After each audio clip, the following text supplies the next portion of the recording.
Hello, family. Deuteronomy chapter 24. If a man marries a woman but she becomes displeasing to him because he finds something indecent about her, he may write her a divorce certificate, hand it to her, and send her away from his house. If after leaving his house she goes and becomes another man's wife and the second man hates her, writes her a divorce certificate, hands it to her, and sends her away from his house, or if he dies, the first husband who sent her away may not marry her again after she has been defiled, because that would be detestable to the Lord. You must not bring guilt on the land the Lord your God is giving you as an inheritance. When a man takes a bride, he must go out with the army or be liable for any duty. He is free to stay at home for 1 year so that he can bring joy to the wife he has married. Do not take a pair of grindstones or even the upper millstone as security for a debt, because that is like taking a life as security. If a man is discovered kidnapping one of his Israelite brothers, whether he treats him as a slave or sells him, the kidnapper must die. You must purge the evil from you.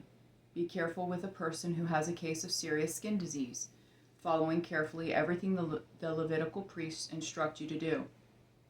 Be careful to do as I have commanded them.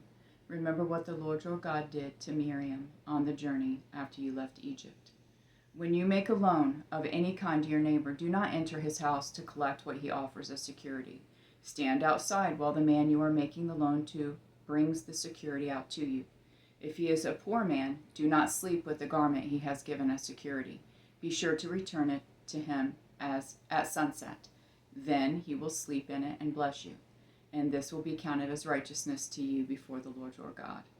Do not oppress a hired worker who is poor and needy, whether one of your Israelite brothers or one of the resident aliens in a town in your land.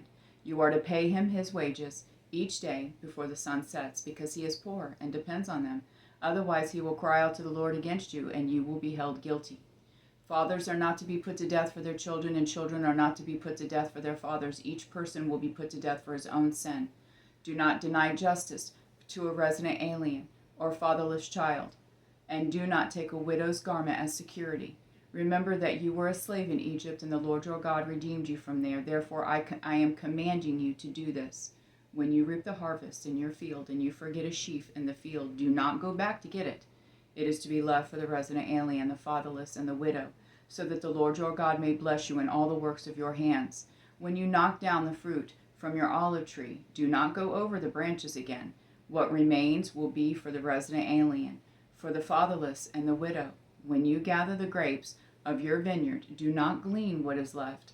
What remains will be for the resident alien, the fatherless, and the widow. Remember that you were a slave in the land of Egypt. Therefore, I am commanding you to do this. I love you, Jonathan and Jesse.